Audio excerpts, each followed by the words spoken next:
Lectura del Santo Evangelio según San Mateo. Gloria a ti, Señor. En aquel tiempo dijo Jesús a sus apóstoles: el que quiere a su padre o a su madre más que a mí, no es digno de mí. El que quiere a su hijo o a su hija más que a mí, no es digno de mí. Y el que no carga con su cruz y me sigue, no es digno de mí. El que encuentre su vida la perderá, el que pierda su vida por mí la encontrará. El que os recibe a vosotros me recibe a mí, y el que me recibe, recibe al que me ha enviado. El que recibe a un profeta porque es profeta tendrá recompensa de profeta. El que recibe a un justo porque es justo tendrá recompensa de justo. El que dé a beber, aunque no sea más que un vaso de agua fresca, a uno de estos pequeños, solo porque es mi discípulo, de en verdad os digo, no perderá su recompensa. Palabra del Señor. Gloria a ti, Señor Jesús. La segunda lectura de hoy, esta de San Pablo, nos da como una introducción a lo que bien será el Evangelio. Y es que San Pablo es el gran intérprete que lo hace a la perfección, entiende a Jesús como nadie. Aunque su conversión es después, años después de la pasión, muerte y resurrección de Cristo, realmente es tal vez el que mejor sepa expresar lo que Cristo enseñó. Y se nos habla aquí de nuestro bautismo. Fuimos bautizados en Cristo Jesús. Fuimos bautizados en su muerte. Recordemos aquello que se nos enseña en la catequesis ya de niños. Cuando uno es bautizado, esa agua del bautismo representa la tierra de la sepultura. Hemos de morir con Cristo para resucitar con Él. Por eso los bautizos en la antigüedad, cuando hablo de antigüedad no me refiero a hace 100 años, sino hace 1600, 1700 años, 1800. Igual que se hacen todavía hoy en Oriente, a los niños se les bautizaba desnudos, y a los adultos también antiguamente. Por eso solo los hombres con los hombres, las mujeres con las mujeres, para que no hubieran problemas. Pero la idea era clara, era un nuevo nacimiento, tenías que morir.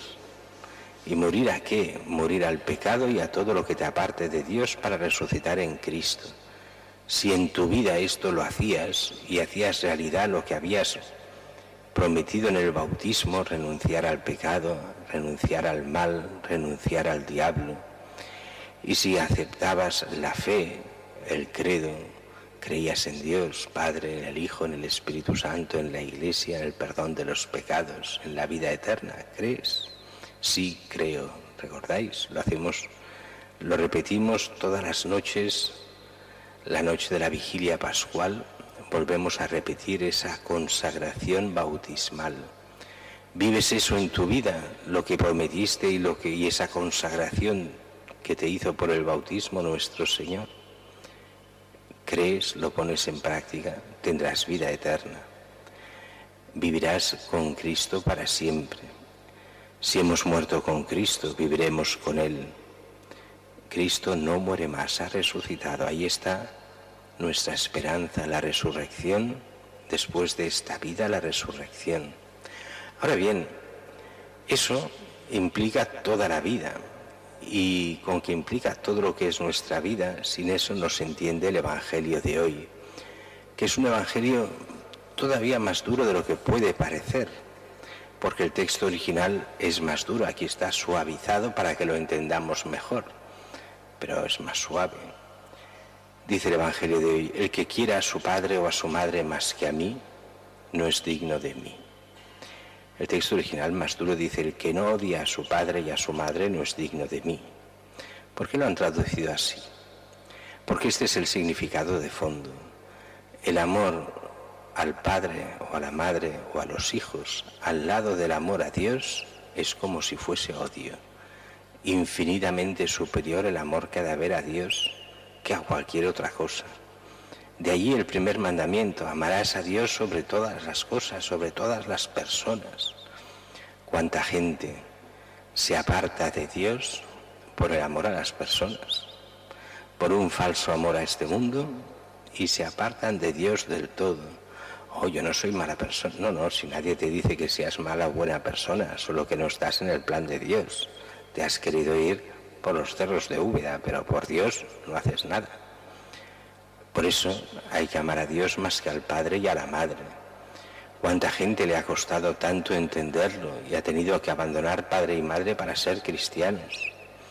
Algunos para ser sacerdotes, otros para 1000 cosas, porque los planes de los padres eran diferentes a los que Dios quería y eran realizarse en sus hijos. Que no, que tus hijos no son tuyos, los hijos son de Dios, como tú eres de Dios. Cuando tú quieres controlar el mundo y el amor a los padres, a los hijos para controlarlos es superior al amor de Dios, ya vamos mal. Dios lo merece y lo es todo, porque es infinitamente todo. Por eso el que quiera a su hijo o a su hija más que a mí, no es digno de mí. Y esto lo hemos visto miles de veces. ¿Cuántas veces hemos visto tantas madres que se decían católicas, que estaban pues a favor de la vida, a favor del matrimonio, hasta que su hija abortó y su hija se separó de su marido y se fue con otro? Ay, qué dura es la Iglesia y qué mala es, que no permite el aborto, cuando el aborto es un derecho, que no permite el divorcio. Pero claro, es que mira, mi hija, pobre, primero es su hija, después será la fe y lo que ella cree, pero primero es la hija, ama más a la hija que a Dios. ¿Quiere decir con esto despreciar a los hijos? Y no, quiere decir poner las cosas en su sitio. Lo que está mal, está mal. Ah, pero si lo hace mi padre o mi madre o mi hija, entonces está bien. Pues no. Lo que está bien, lo que está mal, está mal. Eso que es tan evidente, hoy con que estamos en esta cultura del relativismo, bueno, eso lo dice usted, ¿eh? Eso de lo que está bien y está mal, cada uno tiene su visión, el relativismo. Quien tiene esta visión relativa, que todo depende de quién lo haga, cómo lo haga y por qué, entonces estamos bien lejos de Dios.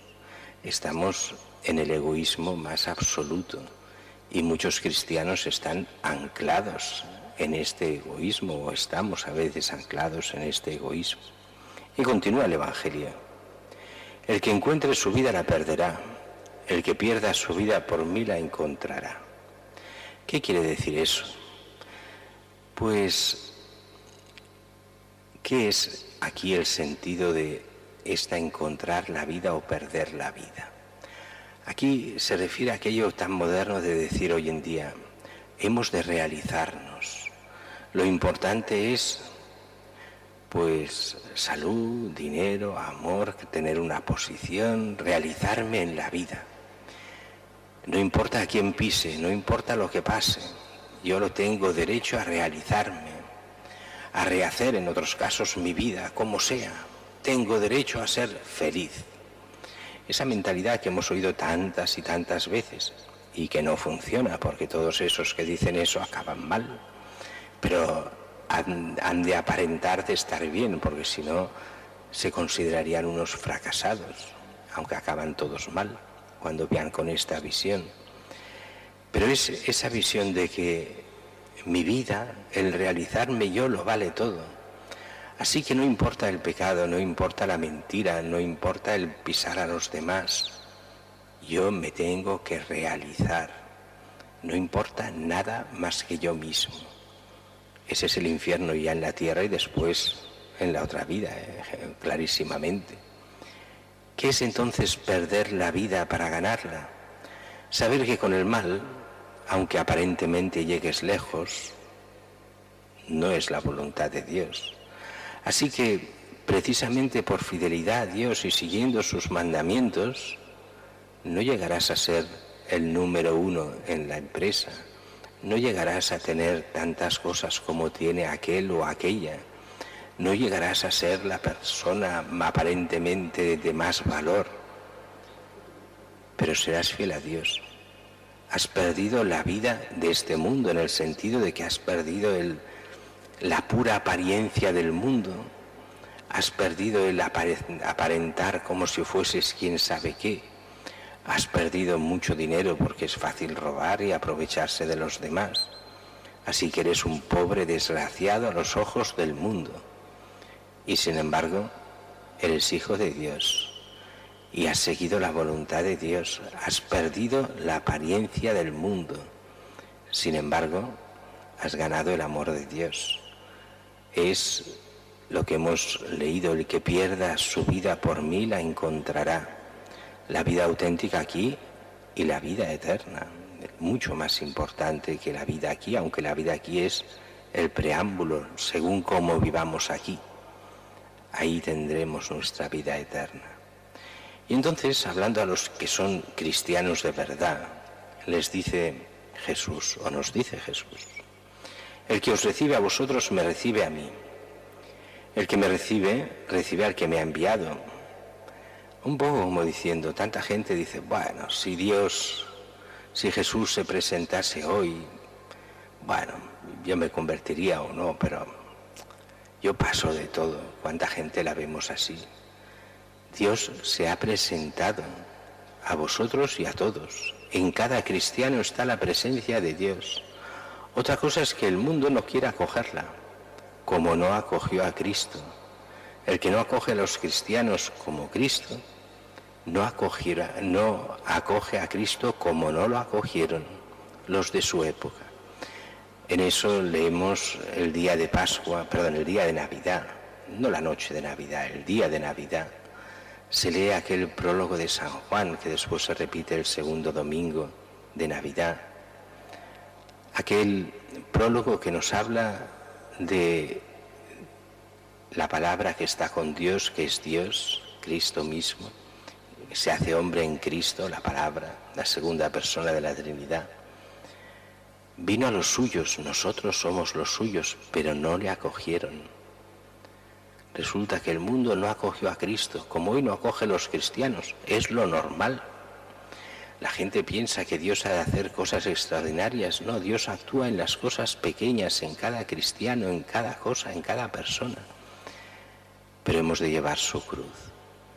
Y que, como decíamos ahora, el que a él le recibe, a que recibe a algún cristiano, me recibe a mí.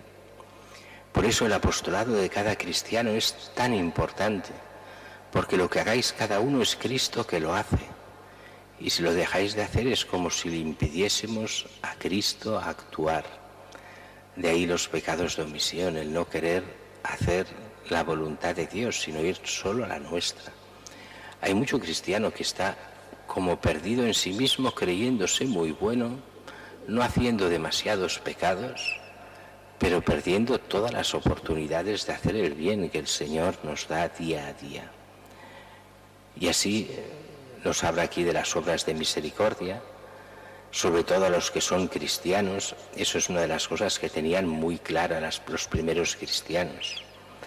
Las comunidades se ayudaban entre ellos. Aquellos que eran cristianos venían ayudados.